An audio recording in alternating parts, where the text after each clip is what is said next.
Calling to order the Municipality of Monroeville Citizens Night and Agenda Setting Meeting for Tuesday, March 7th. It is approximately 7:05 p.m. If you'd all please rise for the Pledge of Allegiance, followed by a moment of silence.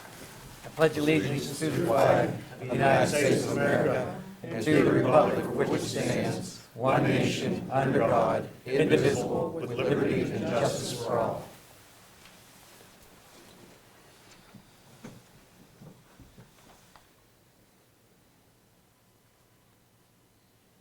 You may be seated. Could I have a roll call, please? Mayor Griesbach. Here. Mr. Hizzy. Here. Mr. Pogue. Here. Mr. Stevenson. Mr. Wolfram. Here. Mr. Adams. Here. Mr. Williams. Here. Mr. Biondo. Here. Mr. Little. Here. Mr. Ratcher. Here. Ms. Rock. Here. Mr. Hugus. Here. Mr. Sedlak. Here. Mr. Weldon. Here. Welcome. Council, we have an agenda for this evening of Citizens Night and our agenda-setting meeting. In front of you, we have our Citizens Night comments and remarks, but we also have a presentation by Monroeville Pickleball Association Board and the Monroeville Recreation and Parks Department. So we're going to do the presentation first before we do the Citizens Night's comments. So we have representations here from Pickleball and Parks and Rec. Floor is yours. Floor's for us already, thank you. Yeah. You're up, Emil, huh? We put you in front, too, Paul. You said it. Well, we appreciate you allowing us to come before you guys. You know, it's always a privilege to do that. We have a little program we're gonna put together. Danielle's gonna lead it up, Emil and myself. Emil, want to tell a little about who you are? They know who we are. But My name's Emil Heinzig. I'm president of the Monroeville Pickleball Association. That's, yeah. So we'll get into it here and just try and get through this as quickly as we can. Real quick, I want to say thank you for everybody that has come before us, sat with us here, in support of this. So we'll kick it off. Yeah, and everyone as well up front has a blue folder, and it has the slides, so you can take notes if you want, and it also has any of the handouts we're going to reference tonight. There we go. Okay.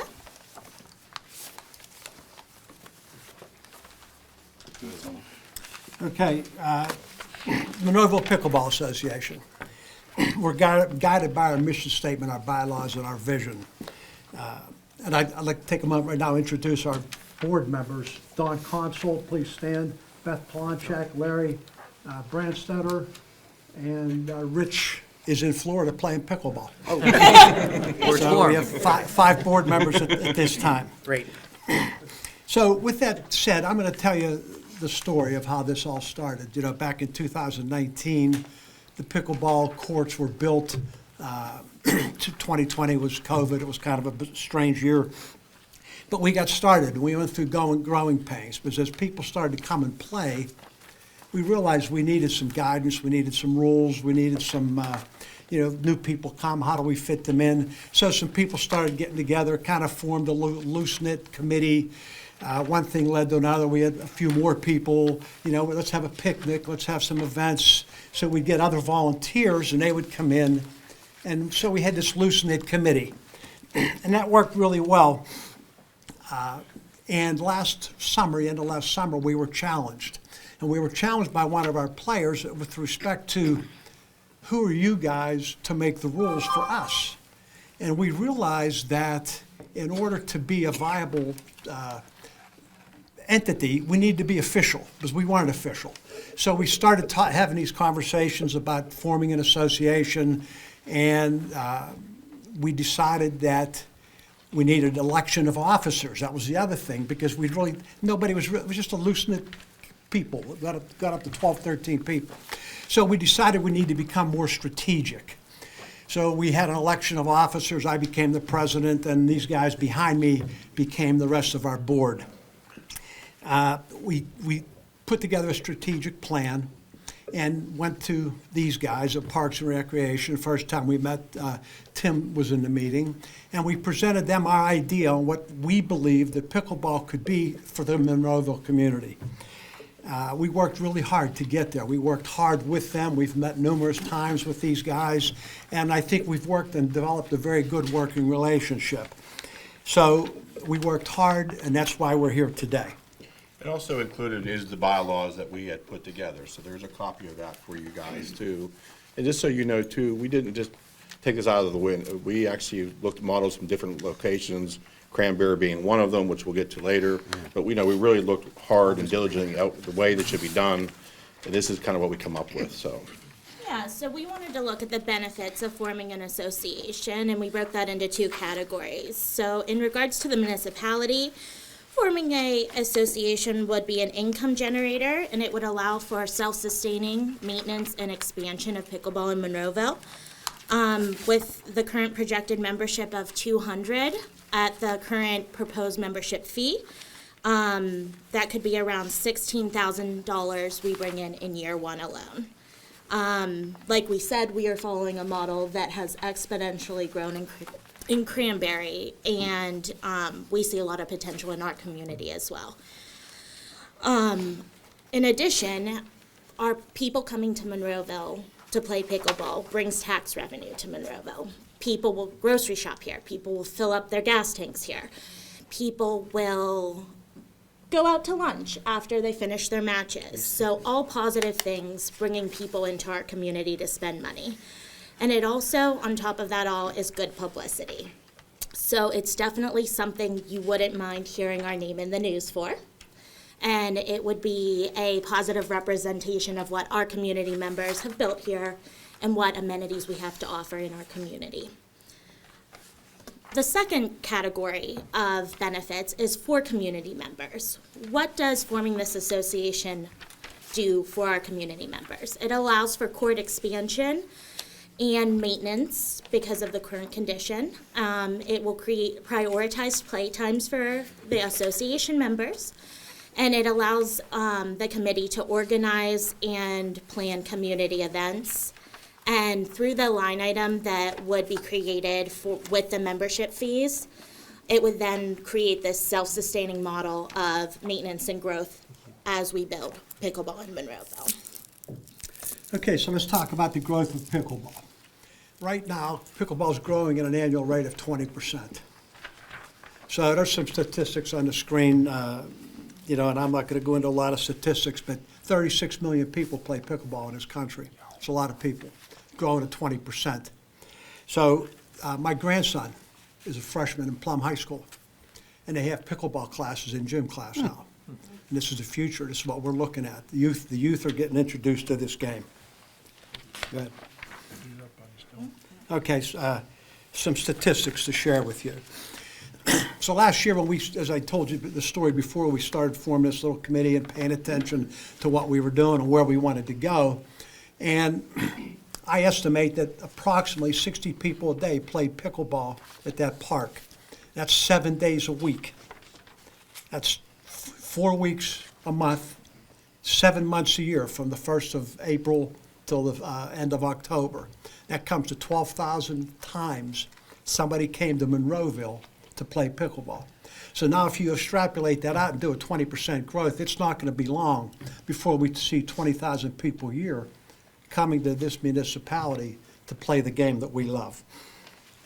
And those are people that live in Monroeville, plus the ones that will come out of town to Monroeville too, so. So,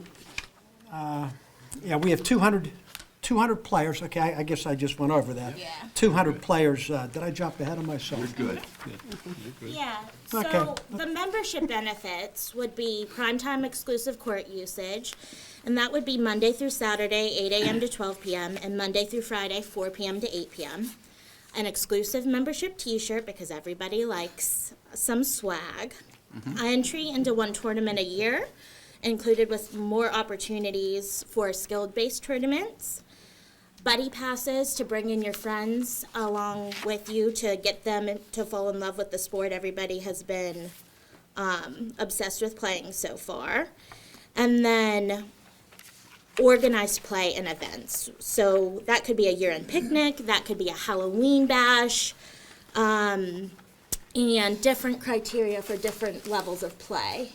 I think they already kind of separated and categorized, but it just makes it more functional, and it also allows people to work on their skill sets to be able to challenge themselves. Right. Membership tags, we would create membership tags. They would be issued through the Recreation and Parks Department after the completion of a membership form. They'd be scanned upon entry of the courts. People are asking, well, how are you gonna make people scan these? Well, we're not the police, so we're not gonna be policing that. What we are gonna do is incentivize it.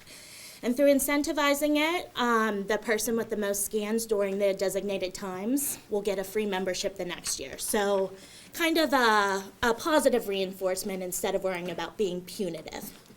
We're gonna create that self-sustaining model with the designated line item, and then we would give, why join this year, right? So the 2024 membership renewal process would give preference to full season members from the previous year. So if you get in now, you will always have a space to be a part of the Pickleball Association. This is just the membership form. It's in all of your packets. And that's what would be completed in order to get a season or a monthly pass. And there's different membership options. The season pass would run from April 1 to October 31. And it would be $80 for residents and $90 for non-residents. And there would be a partner's discount of $10, but the partners must reside in the same household. So that would equate to $150 for resident partners and $170 for non-resident.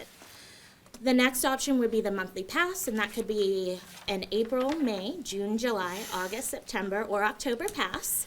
Those passes would cost $25 for residents and $30 for non-residents. And then if you're just here to visit or you're not as serious about pickleball but you want to play, you can either purchase a daily pass of $3 for residents or $4 for non-residents. Or one of your friends in the association can give you one of their buddy passes, which they get 1 per month of membership, so the season pass comes with 7. So real quick, just give you a little layout of where we are now.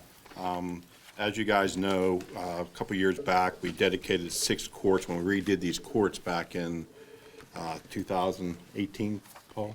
19. When we redid everything, when we had everything color coded, we put 6 dedicated courts. And then last year, you guys were, go ahead and allowed us to go ahead and put 6 temporary on the back 2 tennis courts there. So that's what the current layout there is. Obviously, you know, we all know, we're all aware of this, what's going on with regard to the safety and the functionality and the concerns of the courts right now. And we know that's being looked into. We know it's being addressed. But one of the things that we want to do is, a part of this process, when they go ahead and redo these courts, what we're hoping for is a support for this Plan A. The Plan A, again, I spoke with Mr. Hughes a little bit about this. You know, there's some price things we have to figure out as far as the move. What we'd like to try and do is go with 6 dedicated in the front that's already there, 6 dedicated to the back. And one of the things that we were concerned about was, where are we going to put tennis? Tennis is a thing that we do not want to take there.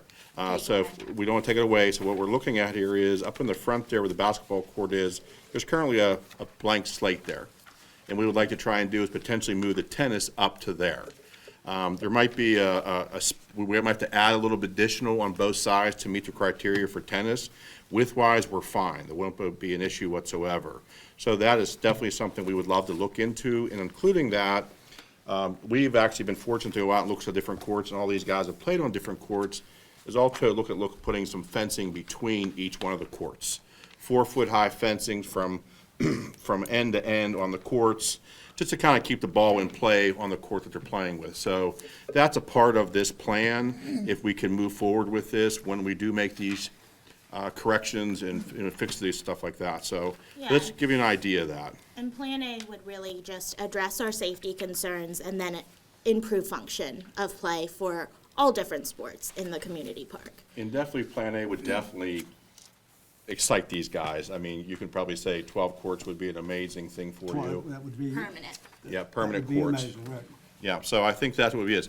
So what's the ultimate plan? The ultimate plan here is, you know, we talk about some different opportunities and ideas. So the next phase you'll see, you know, again, keeping with it, remind that the 12 are already there, and expansion to potential get up to maybe 20 dedicated pickleball courts. We're adding 2, 2, 2, and 2 and this would just stretch out closer to the parking lot here. That's an ultimate plan. It's something that for the future, it would really help with national tournaments. We can bring some different things in there. I think Danielle, we had something in their packet too from Sean. Yes, Yeah. so in the packet, we have a projection, and it's kind of the beds and heads theory. And it talks about that a tournament weekend, which is why we bumped it up to this 20 number, is 19 courts are what you need for a national tournament. So, and we like even, so we went to 20. But when you look at what a national tournament could bring to Monroeville in lodging revenue, overnight guest miscellaneous revenue, like retail, food, beverage, entertainment, and then even the local impact of non-hotel guests, but people who come and participate in this event who already live in the area. The projection is around $82,000 for a tournament weekend. So by investing in those extra 8 courts, we really could build something here that could really be a gem, not only PR-wise, but also fiscally for our community.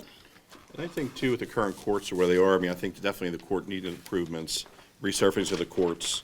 We need to repaint them, obviously, the contrasting colors. Permanent netting, individual courts for the individual courts. And if we can get to that 20, it would be an ultimate thing. Future plans, as we do take in revenue from these Monroe Pickleball Association and the members and stuff like that. Again, I'll throw out the number just for the heck of it. Cranberry stopped their memberships at 800 at one point in time because they could not take any. They currently have 13 courts up there, 13. They have 800 members paying $100, non-resident, I think it's $110, if I'm not mistaken. Currently, they're at 1,200 members on 13 courts. They just have an expansion of $1.5 million to expand additional courts and also put a bubble over top of the existing courts. And again, it's Cranberry, I get it, but, this is Monroeville. Yeah. And I think that, this would be a destination for, in this area, destination, and Amy will correct me if I'm wrong, there's not really anything like that around here. No. And we have a prime location, obviously. Yeah, we feel that Monroeville's a prime location, and you guys know that. It's a perfect intersection of all the major highways, very easy to get to.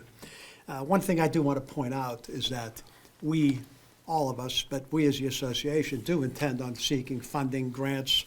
We've already contacted some political, some places to get some grant money, and we are certainly open to the idea of looking for sponsorship opportunities, maybe advertising. Those things we discuss. But we, as the association, are more than willing to do that because we want, this benefits everybody. It benefits Monroeville, it benefits the players. So, we're open to that. Mm-hmm. And what we also have here already is this community of 200 people that we want to hold on to and we want to jumpstart this off of. So we have some frequently asked questions. What if I'm new to pickleball? No problem. The association gave lessons to 60 new players last year. They plan to continue lessons through Parks and Rec again this year, and they're going to expand it to offer a youth instruction summer camp. It is one of our most popular classes. People call itching to get into it, and it fills in the first day or two of it being open. There's a high demand. What if you don't want to join the Pickleball Association? No problem. There will be you can still play at the courts at Monroeville Community Park West, Monday through Friday, 12 to 4, or Saturdays between 12 and 8, and all day Sunday during park hours. We're also going to look at putting auxiliary courts at our neighborhood parks open to the public for use. So this would take an existing tennis court, and it would also line it, kind of what we did with the auxiliary setup on the back 2 tennis courts in West. It would take the existing tennis courts, it would line pickleball on top of that, and then there's an apparatus that adjusts the net height to be regulation for pickleball, but it also still will be fully functional for tennis. You also know that some of you have received some calls about trying to get some temporary courts out there in your auxiliary you know. Yeah, and we definitely do Definitely that. would like, we definitely hear that, so. Yeah. And what we can also do with these auxiliary courts, maybe you're intimidated to go join this membership or you don't want to put the money out right away, we can advertise the association. So once they really have the hooks in them for pickleball, which seems to really happen, they then can move on to joining the association when they feel ready. Or not if they don't want to. What about tennis? I know people will ask that because pickleball seems to be bulldozing tennis courts everywhere. We still love tennis at Monroeville Parks and Rec, which is why we have 17 municipal courts still, even with this proposition. So we currently have 18, so if we take this one away, there's 17. Still of them. 17. If you look to the right, you can see where they're located throughout there, and if you guys are all aware, we have 2 right across the street, with one, 2 we have here, so if we got rid, plus there's 4 at the high school. So with just in a mile, there would be 7 courts, you know, that people can go to, plus the additional ones out in the different parks. Yeah. So now at this time, we're opening up for any questions, concerns, anything we can answer or help with Yeah, today. Dennis, you're a rec. You first. Well, no, I was just, my only concern was too, is you're talking about your association is developing and growing, to do that too. So you're taking the steps to be like a nonprofit as well? Possibly? Oh, this is not for profit. Well, but incorporated as a 501c3 type of thing. You're taking the longer steps to move forward so that Not you at this could- time. Not now? Not at this time. I talked to, in the beginning, I talked to my accountant about things like that, and he didn't seem to think it was a big deal. We're not handling any money. Yeah, that might be the difference, because some of the other organizations we deal with in the sports world, Right. it's set up a little differently, where monies go to them for registrations, but this is handled through Parks and Rec, so. Right, this is gonna be Emil, handled through you're- Parks and yeah, Rec, so you're we're right. not handling any money. Fantastic. All we are is the managers of the play, the play Right. time and we keep the peace, we keep the, Like Well, you're ambassadors. an organized right. association, and Yeah, I that's, think it's very similar. Well, I think with Parks and Rec, how we see this is, it's just like the recreational board. They come and we have them here supporting us. They're very similar. They're gonna be a support for the courts. And we can meet with them with the programming and stuff like that, to make things better there. So I don't think their goal is to take any money in or Who's anything gonna like scan that. tags? That's one question I had. Self-scan.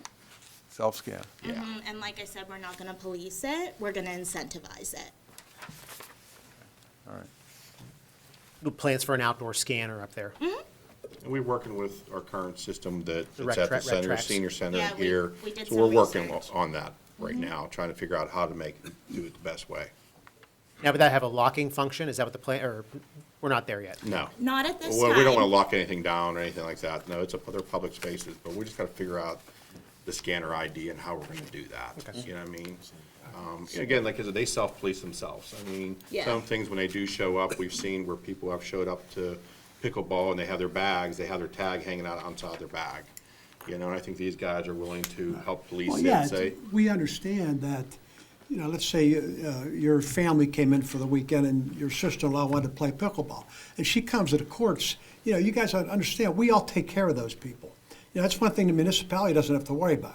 We take care of the players. When they come, we help them blend in, we help them get acclimated. And you can ask anybody here in the audience. I have a testimonial letter from one of our players who just raved. He said, I was so welcomed when I came to the park. Everybody made me feel very comfortable. So we have no problem saying, well, hey, did you get your day pass? A couple buck day pass, just slip it here in the box, And there's little details we haven't worked out 100%, but, we have the idea on how we want to do it. And they definitely want to be more welcoming and inviting rather than exclusive and Right. punitive. So still a very community-based, positive impact in our parks. And the money we generate would go to maintaining the courts, correct? Yeah, or growth. Or growth? Mm-hmm. Are there do we know if there are specific grants for pickleball, or is that just something you're still looking into? I haven't seen anything out there yet, to be honest with you. Specific what? For pickleball grants, to make improvements. And I think it's court improvements, it's probably underneath something. Right. We have found grants that would qualify. It's the similar thing with that we have to match certain funds. There's grant money available. I talked to my Kosik's office. They gave me a couple ideas, but, we can't apply for a grant until we're an official anything. Right. And that's kind of where we are. We're in limbo, and that's why we're here tonight. Great.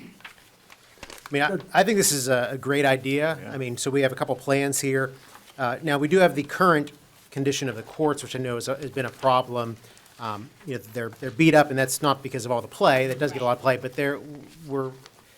there's a problem or a potential problem with the contractor who put the court in. This may be something that might be going to litigation, but however, those things take way too long. So I would encourage council for us to start moving down the path of fixing the courts and figuring out what the next plan is as far as expansion. And then we'll leave it to our legal team to handle the litigation and worry about that down the road. But I think what would maybe be the good start would be to get some prices for Plan A and also the ultimate plan. Because if we're going to be having things torn up and we're doing things, I mean, I'd be of the opinion that we look to really expand to the point where maybe we can have tournaments, where we have enough room to grow in the courts for the group to grow. And we walk this property, and so we're not really taking anything away from the community park other than some green, some grassy space. It'd be the perfect time to do it. So if we can work on it, is that through Recreation Parks and Mr. Hugis's office and Public Works to maybe get some prices on what our plans would be, the two options. To repair the surfaces? No, Plan A. on the PowerPoint, we have a Plan A, which is basically to clean up what we currently have and to move the one tennis court over and do that. If you guys are okay with that, I guess we'd look for council to say you're okay. But then also the ultimate plan, well, I don't know if council probably wants to see The pricing on. pricing for both, at least to get the ball rolling. So I guess the whole ball of wax for both Plan A and the ultimate plan. And you're also going to have the pricing to repair the surface that's there today. Correct. So I think the thought is that we would do it all at once. Whenever the surface gets repaired, we would also put in the new courts if that were to, Possibly, if Well, that, if that that's, would- if that's what's approved. Yeah, exactly. I think Oh, what is the plan for the resurfacing? Well, I know a whole lot more about pickleball designs now. I can tell you that. I'm talking about the cracks. Yes, so we've gone through a process, unfortunately, since the current play surface has deteriorated very quickly. We've gone through a scientific part of this. It's not what you know, it's what you can prove.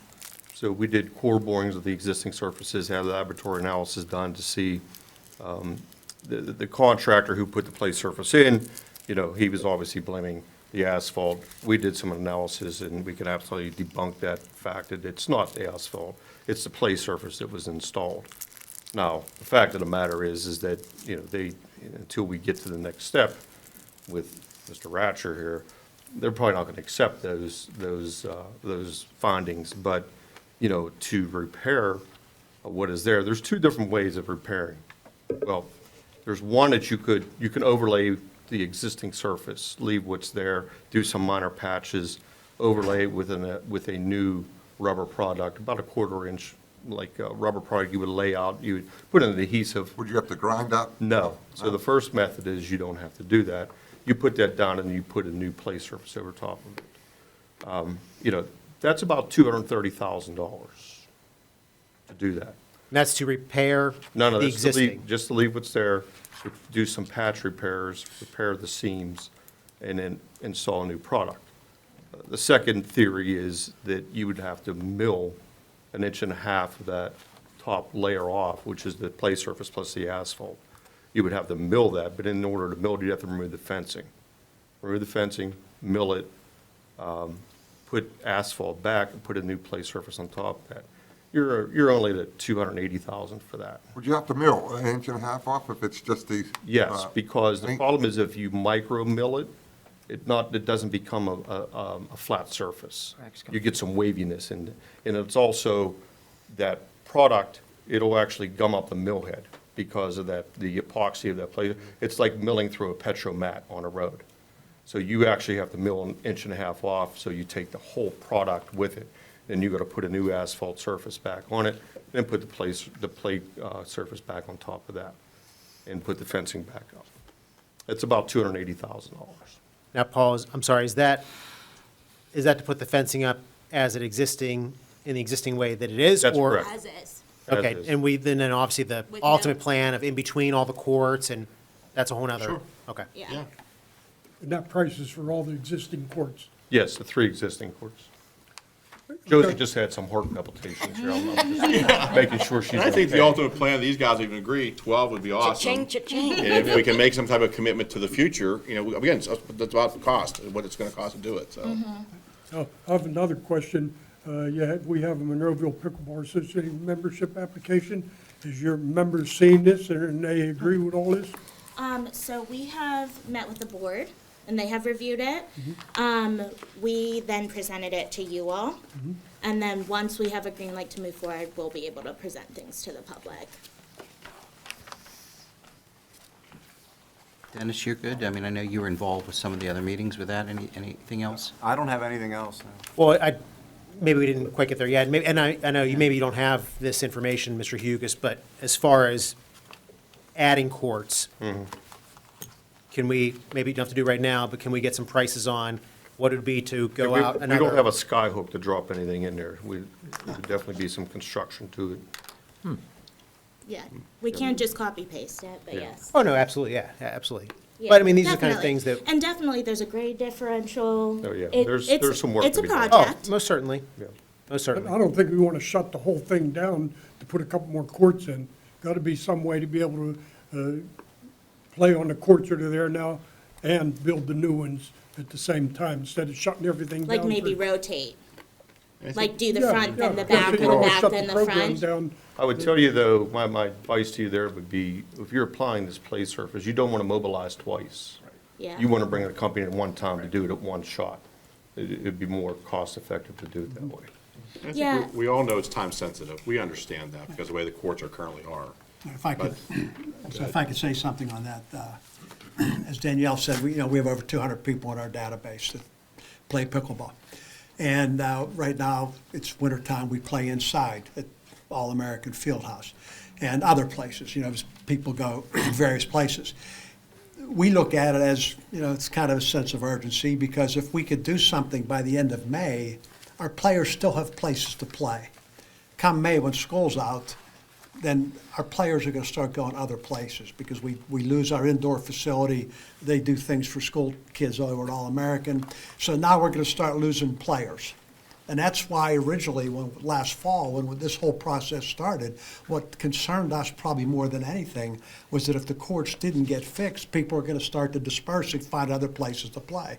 So that's how this whole thing started, and that's where we are today. So our sense of urgency is, if we're going to do something, it'd be nice to do it and While get. we have positive momentum. Right, okay?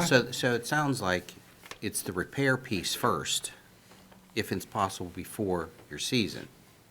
That would be like the best thing to have happen. just think However, if we- we're not ready to do We're, that yet. with Paul, when he's ready to move forward, again, I'm sure the temperature has to be right, everything has to be right Right. for him to do Right. this.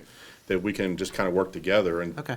make the 12, whether it's a fencing, do all that work before, then look at the addition at a later date if we had to. So, But I also think, counterpoint to that to get 20 courts, people might be a little more patient.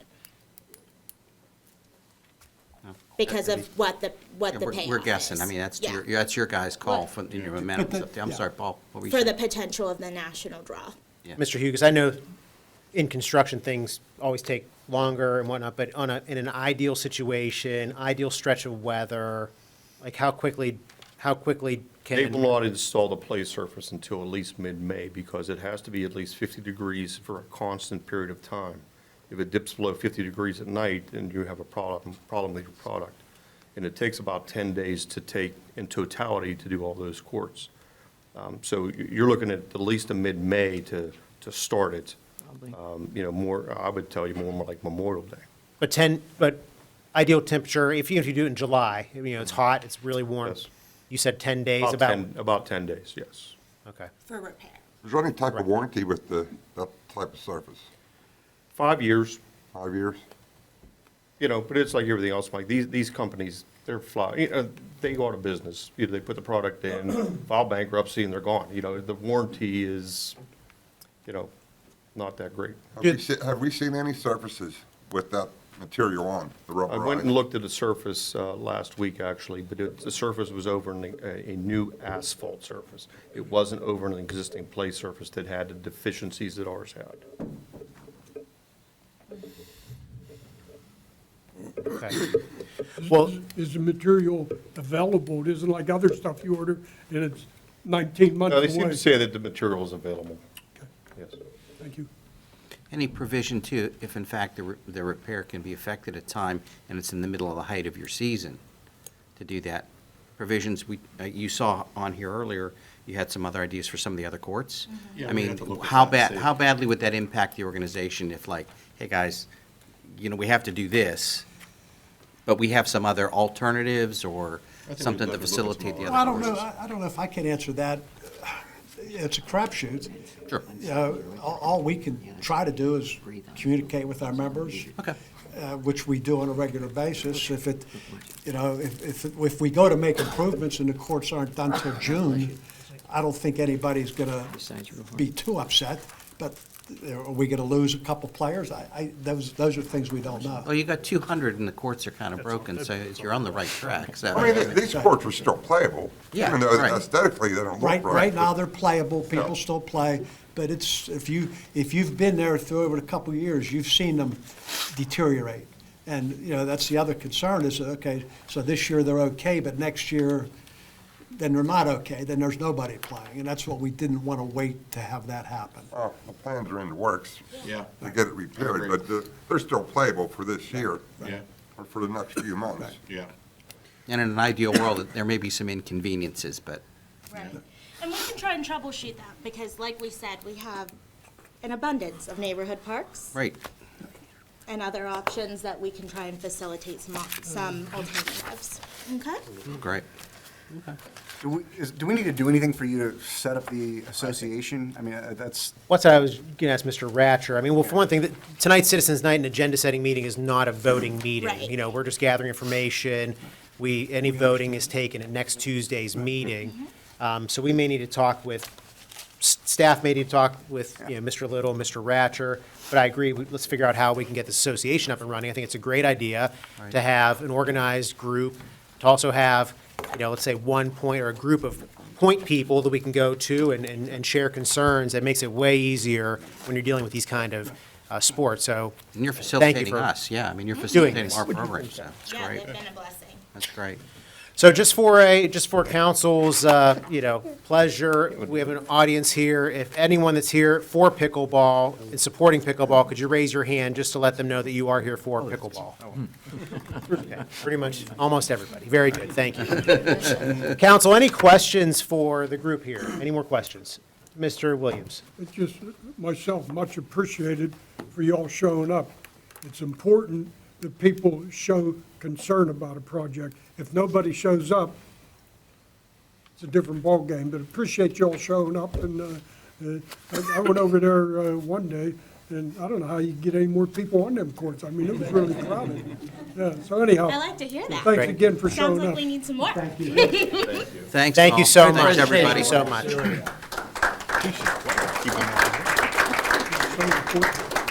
Okay, so, ladies and gentlemen, so we are going to go into our Citizens Night portion of citizens' remarks and comments. However, I know that many of you are here for pickleball. You are welcome to stay for the whole meeting, but if you would like to sneak out, now would be a perfect chance for you to do so.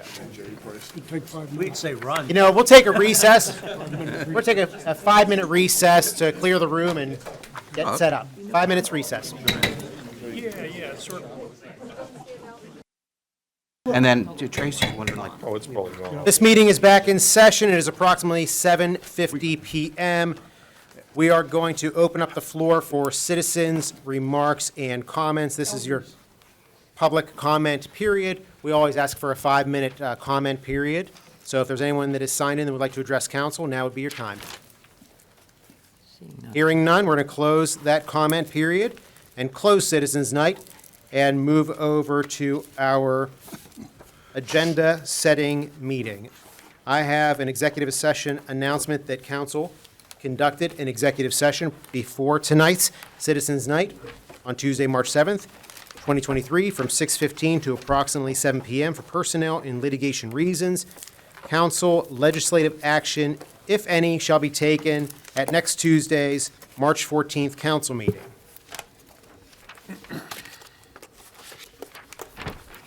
Next item, moving through our minutes, there will be 3 for you to consider prior to, or for next Tuesday, the 14th. And those are the Citizens Night meeting minutes of February 7th, 2023, the council agenda-setting meeting of February 7th, 2023, and the regular council meeting of February 14th, 2023. Council, any questions or comments about those minutes? Hearing none. Reports of tax collections. Does anyone have any questions or comments? Hearing none. List of bills and budget transfers. Council, any questions or comments? Hearing none. Very good.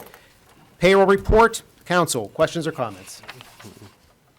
Thank you very much.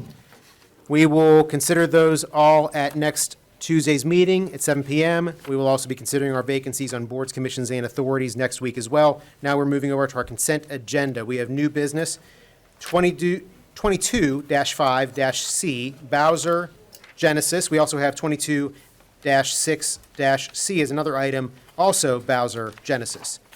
Mr. Little.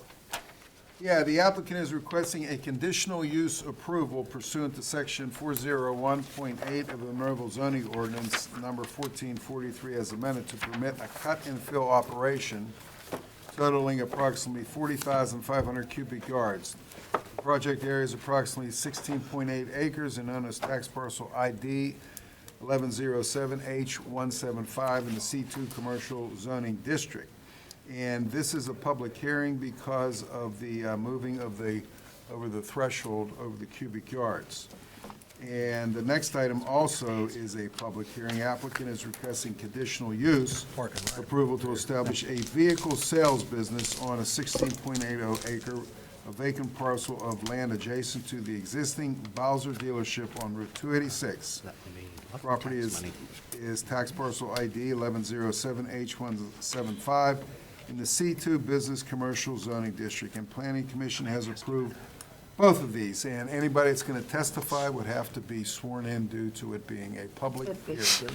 And then before we open up the public hearing item, we will do, I'm going to suggest to council we have the public hearing for both of these, even though they're two separate items that is triggering the public hearing. It's still the same project essentially.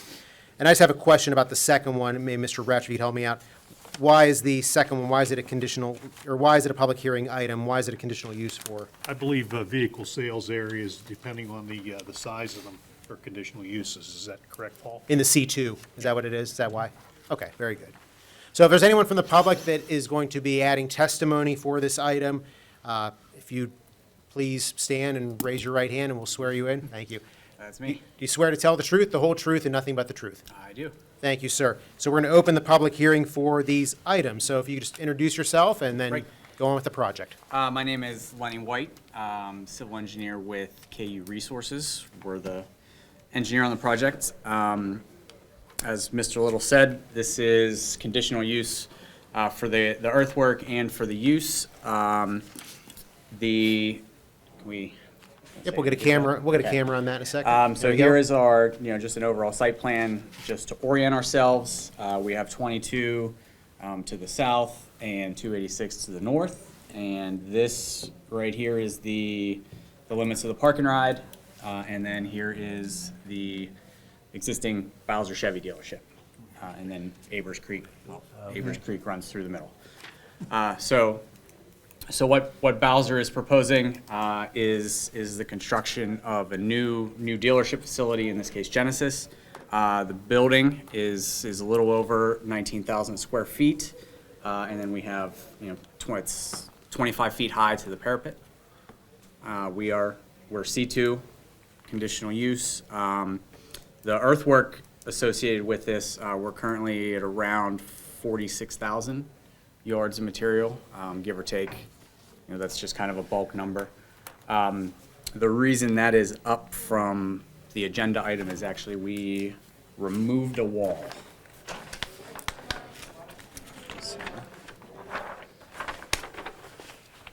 So again, 286 is at the bottom of the page here. But we did have a large retaining wall along this side of the access, the entrance. So getting rid of that kind of got rid of material, so. or fill material. So we added more cut, so that's why that's up. Okay, you were able to cut Yeah. to eliminate it. Okay, Yep. understood. Yep. So back to our overall here. So the facility, so we're cutting the top side of this hillside on along 20 on the 22 side, filling on the 286 side, generally. 2 access points. This is the main access directly across from the parking ride, and then we'll have another secondary access, mostly for car carriers. Mostly for car carriers at this entrance. And this, because of where it is on 286, the highway's divided right there, so it'll be a right in, right out only. So you won't be able to make a left. That's currently at the red light, the intersection. Yeah. Well, you should be able to turn either way then at that red light. At the red light, you'll be able to go both ways. Okay. But at the further end towards the access to 22, that's divided through there, so you'll only be able to go right out. Have you had any comments from PennDOT on the wall you're putting in there? Not yet, no. We did meet with the municipality's geotech engineer. We've had some, lots of back and forth with them, working through all this, so. Let's see here. I do have, well, let's do.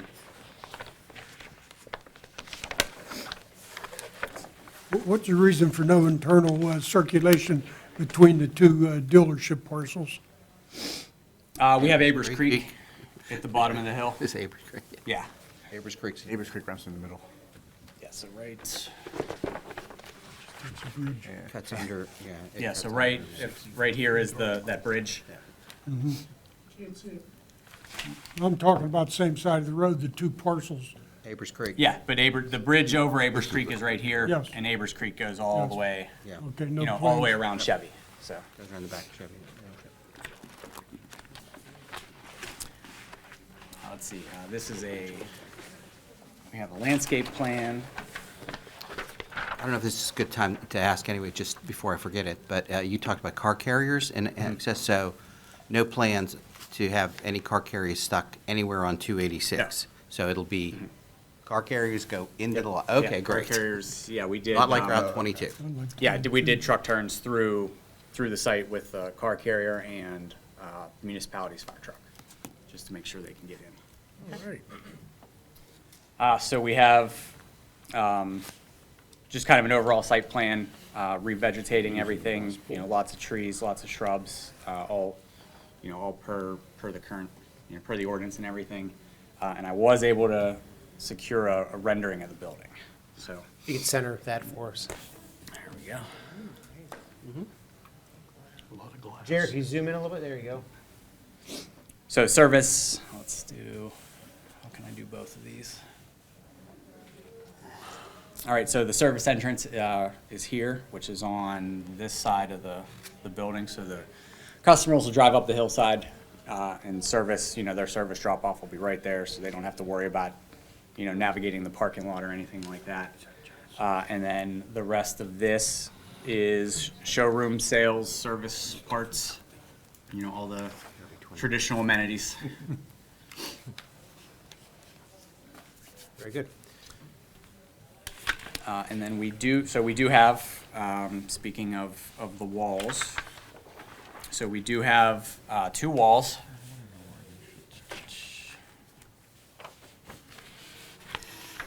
All right, we have the first wall that runs along the back, along 22, and then we have another wall that kind of is along the entrance along 286. So they're effectively wall 1 and wall 2.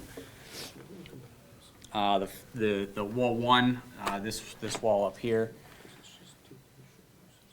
roughly 650 feet long, goes up, starts, tapers down to nothing, goes up to a little over 30 feet. And then we are similar for the lower wall, wall 2. It's 730 feet long and goes up to, I think, 34 feet, and then tapers back down. Is that wall Versalock or what material? The lower wall will be a segmented retaining wall with tiebacks.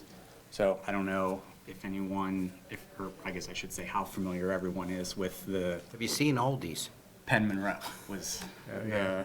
Yeah, we're familiar with it. So- I'm being a white. It'd be similar to sorry. that. Yeah. yeah, only Have like, you seen 'cause all these? with Penn Monroe, it was an earth wall that was planted. This will be an actual block face. And then the wall in the back is a soldier beam and lagging wall. So, Yeah. Mr. Wilden, this is a conditional use. Is there anything that's in our zoning ordinance that's expressed that they had to do as far as earth moving or even being a vehicle sales that was anything specific? That's why they're both conditional uses. There are additional criteria that need to be met, and they are working towards them. The biggest outstanding thing is the design of the retaining walls. Okay. There's a lot to go into that. Our geotech engineer has been working with them very closely to come up with a solution, and PennDOT has yet to look at it, so it still may change. There still may be significant changes yet. Okay, all right. Is any of this to be ready for Tuesday? Well, their intent is to do a design build for the wall, which means they're gonna design it as they're working through it. So, you guys can feel comfortable about voting on it on Tuesday, and, you know, we'll keep an eye on it internally to make sure everything is met, and our geotech engineer won't sign off on it until he's satisfied. So Yeah, that really could be what one of we're- the conditions of approval. Yeah, and what we're considering as far as the conditional use is, does council feel this is okay for that area? That's really kind of the first kind of step. This isn't the site. This isn't the site plan, there'll be other, opportunities to approve things. But I think that's why conditional uses are set up that way, that, okay, this is something that doesn't fall into this area, however, we make an exception because of its location or what it's near or what else could be there or what's adjacent to it, which is the sister dealership to it. That's what council will consider for next Tuesday. Any other questions for Mr. White at this time? Well, yeah, just anything else that goes on in terms of water retention ponds or changes, anything because of Abers Creek that is impacted? no, we have on-site detention for the stormwater, for the MPDS permit with everything. Did get some comments from the municipality's engineer on stormwater today, so working through. It's not going to greatly No. add to, okay, yeah. 'cause There's a that's- significant amount of water being retained on this site. If you saw the size of the tanks, you'd be amazed. They're really great. big. Because Abers Creek Yeah, has we- been one of our flooding Yeah, spots we are in downstream. release rate, so it's not 100% release rate watershed either, so. Okay, great, thanks. A sidewalk, I don't even really, I hesitate to call it a waiver, but a modification. Can you show me where I'm just curious where that is. All that too.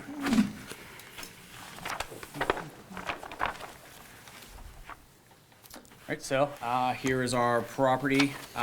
So frontage is all the way along 22 and 286. There is some existing sidewalk along 286 in here that we're going to use.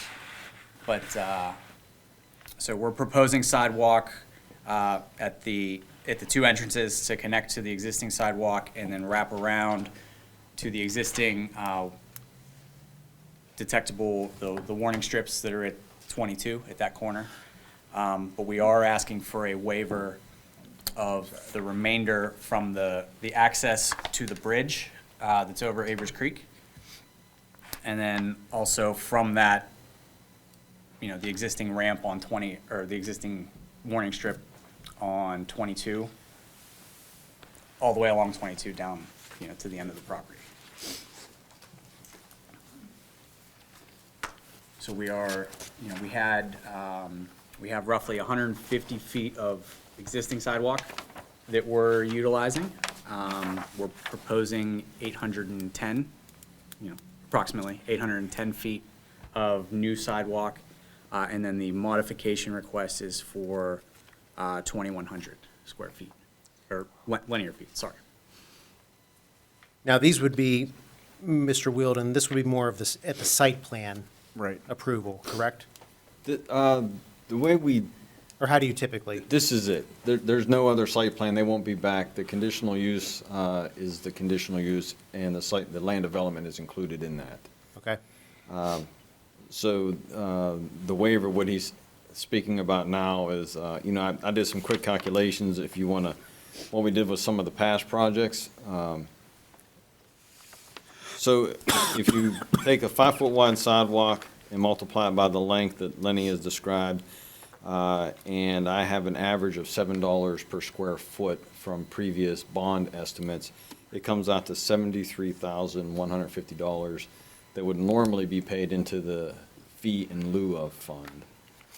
And that would be for the entire waiver. Now, if you wanted to split it between 286 and 22, it's about $57,000 and $15,000, you know, if you wanted to break it apart. So to be clear, so the figure you gave, the 73,150, that's what it, that still puts in what he described.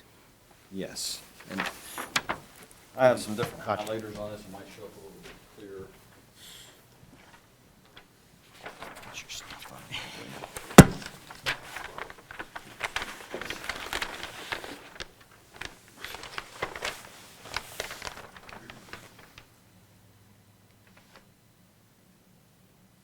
Can I get focused? Gary, can you focus that a little bit?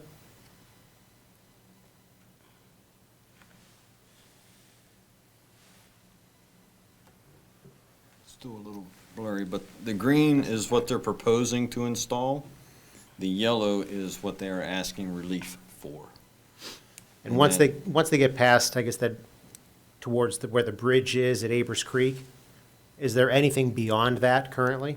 Not yet. There's no sidewalks in front of the existing dealership. Okay. The next property down does have sidewalks. So, I mean, we're seeing 286 get filled in slowly. You know, the CVS has sidewalks, the new car wash has sidewalks. So the plan is slowly working. You know, this would be, this could be another, you know, key piece to getting sidewalks on 286. But, you know, I don't think that dealership's going anywhere anytime soon, so that's gonna be a gap for a long time. Okay. All right, well, it's something we'll consider on Tuesday, and maybe I'd encourage council maybe to take a drive down there and take a look at it. As far as for sidewalks on 22, I don't even know if PennDOT would permit those. You know, that's, I don't know, you know, that's a very busy highway and guide rail. Yeah, I and- don't think so. Correct. Very good. Mr. White, is there anything else you'd like to submit for the public hearing? Or did you cover everything? I was gonna say, I think that's the bulk of it, yeah. Very good. You know, sidewalks, We did. walls. We did. He's behind you, don't slip. Council, any questions for the applicant? Hearing none? Motion to close the public hearing. I'm sorry, anyone from the public, after what you heard, does anyone want to make any comment? Seeing none? Very good. Motion to close the public hearing. And a second. Second. Very good. All in favor? Aye. Okay, the public hearing is closed. We will consider this next Tuesday. All right, thank you. Thank you, Mr. White. Council, moving over to our next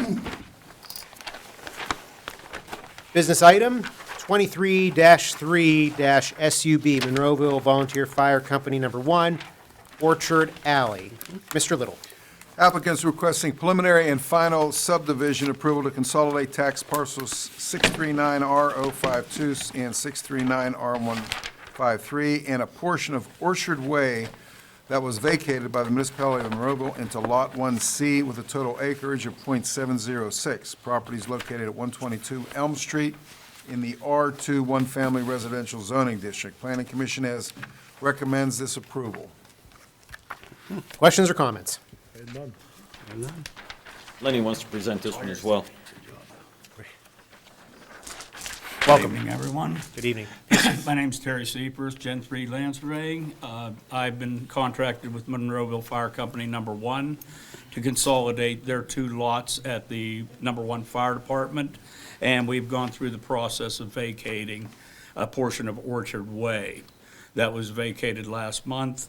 My goal tonight is to consolidate these 3 into 1 lot, and we have addressed all of the municipal comments and the Allegheny County comments. Very good. Mr. Wilden, anything from a staff perspective? Any questions or concerns? No, we're happy to see this happen. It'll clean up that area. There's been a lot of confusion with property lines back there. This makes it all right. Very good. Council, any questions? None. So we're not going to vote this evening, but any questions, now's your chance. You don't have to come back on Tuesday. We'll consider this on Tuesday. Thank you very much. All right, thank you. Appreciate your time. Council, moving on to our motions. We have two for this month. Mr. Little. Yeah, first one is a motion to approve a donation to the Turtle Creek Watershed Association for the 4th Annual Rubber Duck Race fundraiser on June 24th, 2023. And if council looks at that, it's in your packet. You can be, for $50, we can be a Ducky Knight. For $150, we can be a Ducky Warrior. And for $300, we can be a Ducky Royale. What is your pleasure, council? And I'll fill that in for Tuesday. All the above. Council. Anyone want to make a suggestion? Ducky Royale. Because every time I put in a number, council changes. I'll second that. No, this isn't voting, just let me know. I'll put it in for next week.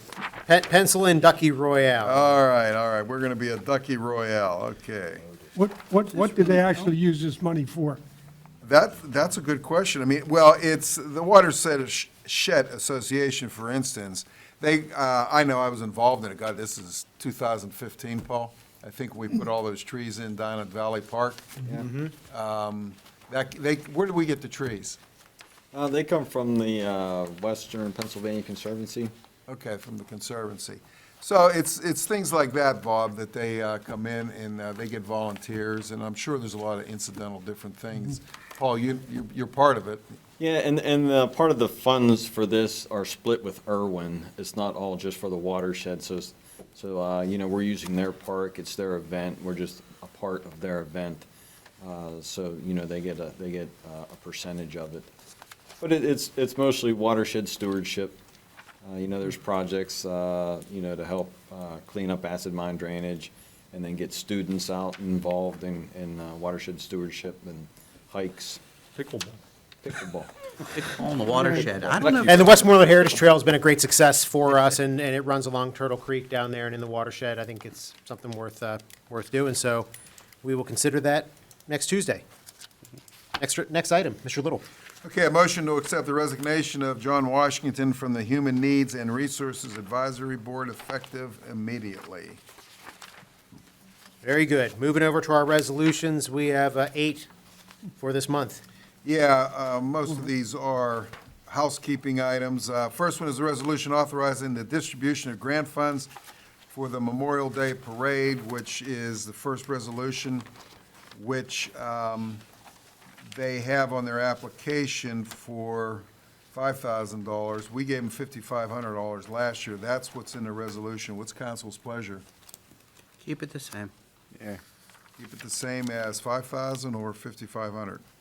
But did you say, I'm sorry, maybe we do 5,500 last time? Yeah, but they were requesting 5,000. That's on the grant application. And their request, So wait, so what are they requesting? 5,000. give them their request. The request. Okay. Council, Okay. everybody okay? Yeah, Sure. Very good. Okay, I just wanted to make sure council was aware of that. Okay, the second one is a resolution authorizing the distribution of grant funds for the Monroeville Independence. And this comes from, as everybody knows, from the Conventions Visitors Bureau. We usually give release $12,000, and their application is, well, 12,005. Excuse me, no, 12,000. I was looking at the bottom one. Okay, 12,000 is what we usually give to them. Yes, and then the Convention Visitors Bureau is giving $12,500 Correct. to match and go up a little bit. So, council, everybody okay with the request? Very good. Okay, next one is the road paving program. Resolution authorizing advertising for bids for the 2023 road resurfacing program for the attached list of roadways throughout Monroeville. And Mr. Hugus gave you a list of those roads that he is proposing to have advertised, and I know it is a voluminous list. We have fog seal, mill overlay, silk coat with flush, and we also have paving, right? Mill and overlay. Okay. Any questions Paul, and any comments, Paul? Yeah, actually, I have if you give me a couple minutes, I'll just run through it real quick so everybody Sure. knows what's going on. Okay. So at the last meeting, you guys had established a $2 million budget for the road resurfacing program. Some rough estimates for this year. Mill and pave 1 mile road is about $350,000. To seal coat 1 mile road is about $75,000. So the cost it's kind of leveled off from last year. The oil index, sort of the asphalt index, if you will, seems to be steady at this point. I don't see it increasing by the time we get into the bidding of it. So if you look at the program itself, we allotted $15,000 for an in-house crack sealing program, and that's for the product itself. You know, so the labor force is from in-house. The product is the $15,000. $25,000 for asphalt material for fixing of the roads before they're seal coated. There's about $110,000 for fog sealing, $7,000 for in-house rental of a paving machine, and that is for paving the park paths. $50,000 for paving material, and again, predominantly that is for paving the park paths. About $1.2 million of paving and $650,000 of seal coating. So when you look at that in totality, you're at about 3.21 miles of milling and paving, 8.82 miles of seal coat, 4.68 miles of fog seal. The paving of the parks has not been solidified yet. We're still evaluating it. I know I had some discussion with Councilman Biondo about Evergreen Park paths. They're deteriorated pretty bad. We're going to get to those.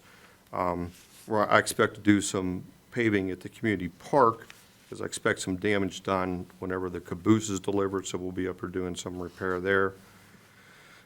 Some programming notes, milling and paving, we'll be doing Bellwood Park parking lot, the library side parking lot, and the senior center parking lot. So there are some parking lots involved with this year's program.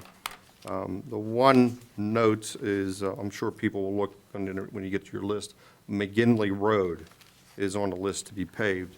And the reason that is that Jamie is very close to securing a grant that includes improving the drainage, the bank stabilization, and like a full-depth reclamation of McGinley Road.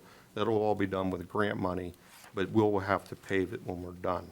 So at the end here, I know we'll put some money into paving, but that road will be rehabilitated, McGinley Road, from Woodhaven to the end. And I was going to ask. Which, the very last house, which is, Officer, what was the name?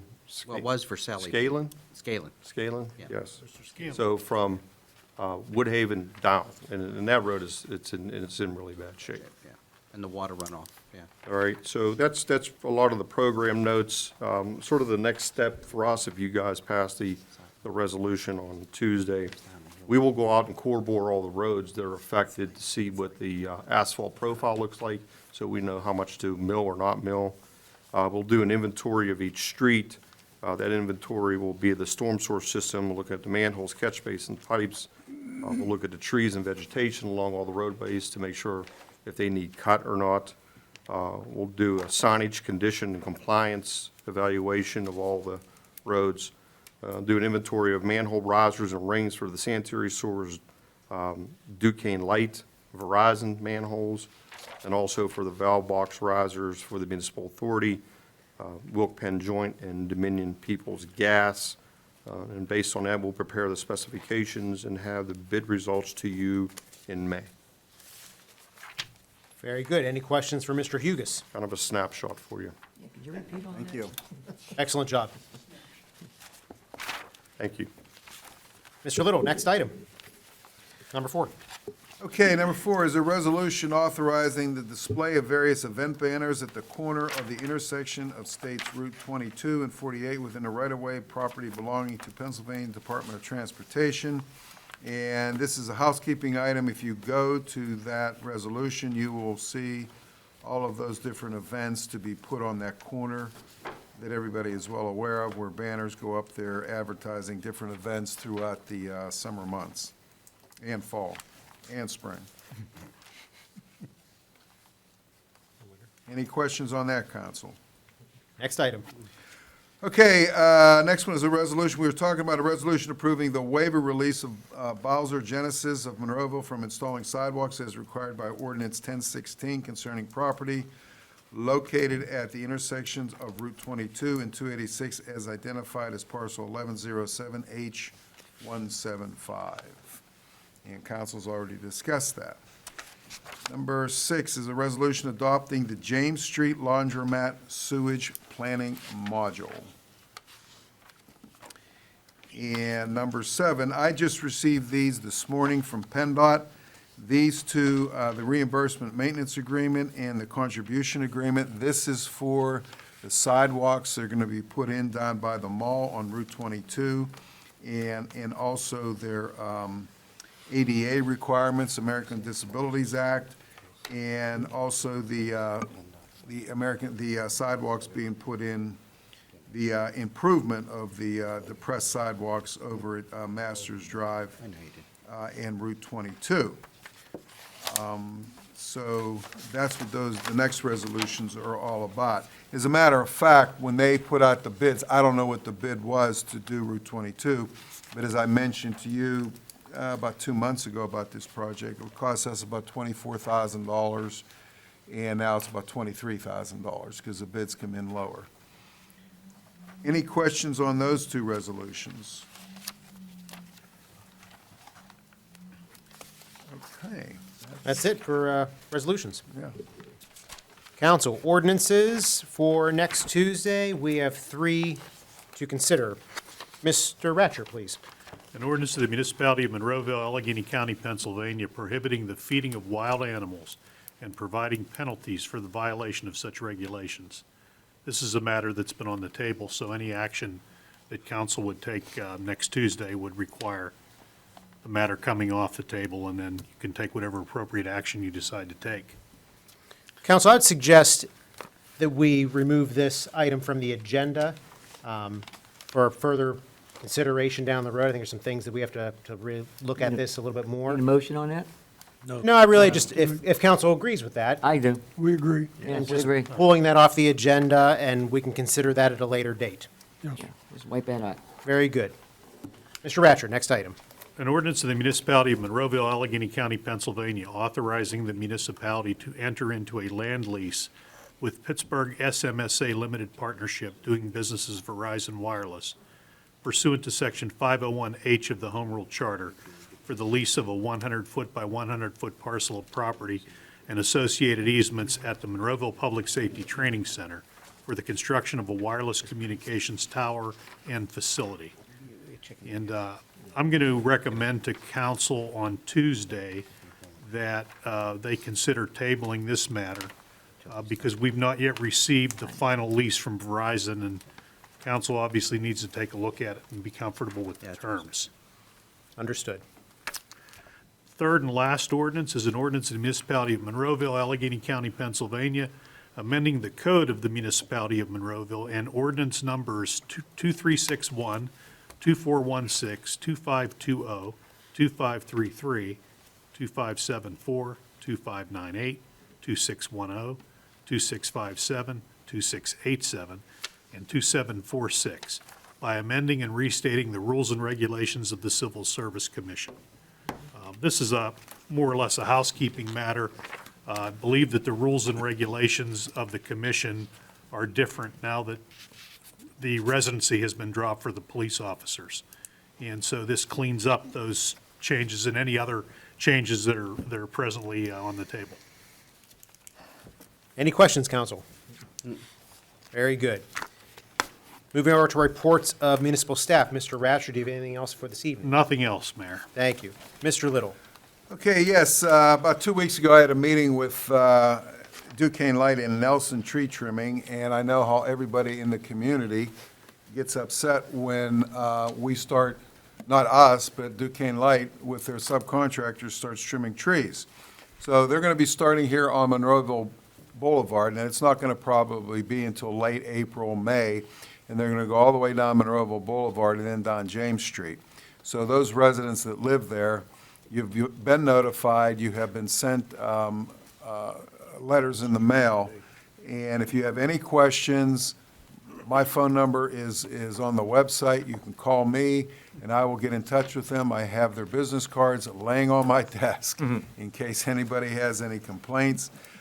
They are certified arborists, and they trim the trees according to the way the trees are supposed to be trimmed.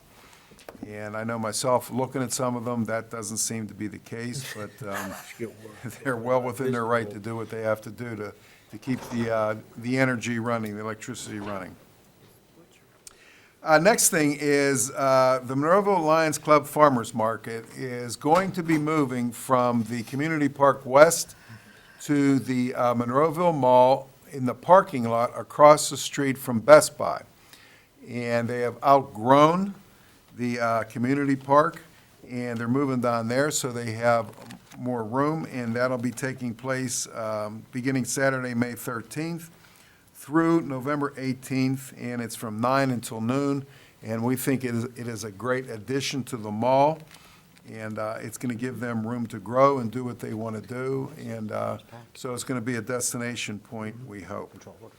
Yeah, you just want to, real quick, thank the mall for, there was a lot of discussion about this, so thank the mall for what that they've done to accommodate the farmers market, the Lions Club folks, and also Visit Monroeville, the Convention Visitors Bureau have their hand in this as well, so a lot of organizations trying to keep this program growing, and I think, like Tim said, it's great for the farmers market, great for the mall, great for the community.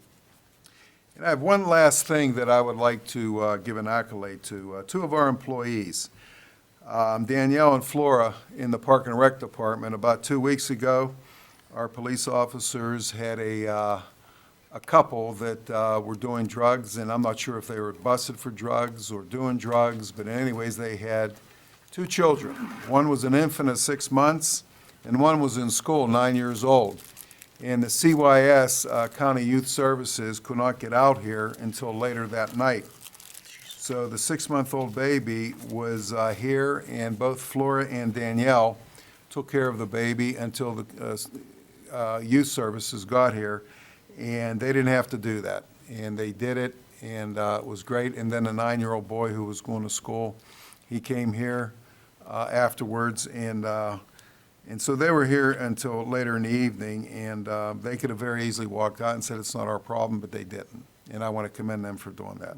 Great. And that concludes my report. Thank you, Mr. Little. Mr. Hugus. Oh, I'm good. Every time I talk, Josie kicks me, so Good job, Josie. my shin is sore. Yeah, I'm sure. Me. Josie, your turn. I gotta say, I'm really not kicking him. Well, you probably should. I should. Sometimes. No, I have nothing. Thank you. Thank you. Moving to our reports of council members, Mr. Hizzy, anything this evening? Yes, just want to wish everybody a happy St. Patrick's Day. Drink responsible, get home safe. That's it. Thank you. Mr. Poach. Nothing this evening. Thank you. Mr. Wolfram. Yes, I have some news I'd like to pass along, and not good news, unfortunately. Passing of a very, very, very good friend of mine, Kathy Hood. I found out that she did work for the Gateway School District for some numerous years. I forget what she did. I'm sorry about that. But she passed a couple weeks ago, and during my stint as being a mailman for 24 years on that particular route and everything like that, she opened up her home to me. I stopped there every day, and they offered me everything you can imagine that you could want and stuff like that. But one of the greatest ladies I had the pleasure of meeting, and that's all I have for that. Thank you, Mr. Wolfram. Mr. Adams. I'd like to just mention about all the garbage in the right-of-ways and our businesses. You know, and right now, you notice a lot after these windstorms. I did notice Giant Eagle had a crew pick up in their section today along the fence line. You know, from the Target line down to the boulevard is still a mess. And seems like a lot of people are taking these buggies and putting them out onto the boulevard, down Strohshine. I just took a picture of it. There's like 7 of them down by the apartments. I don't know if there's something we do here. I could tell you the code enforcement stops at John Eagle and Target on a regular basis to have them go collect their buggies from the park and rides, as well as we have many phone calls into the Port Authority. Because, the parking rides, there's one across the street and one across in Target. They keep disposing of all their garbage there, and, nobody seems to want to clean it up. But code enforcement, they go and visit the stores and ask them to go, and they I usually know do. these stores have security. You'd Right. think they would watch the lots and make We sure the also, buggies don't. the most recent problem is the buggies that are going to Cedar Ridge. You go down Yes. Cedar Ridge Drive, there's a lot of them there. Yep. We have the same problem. There's a bunch at the red light, too.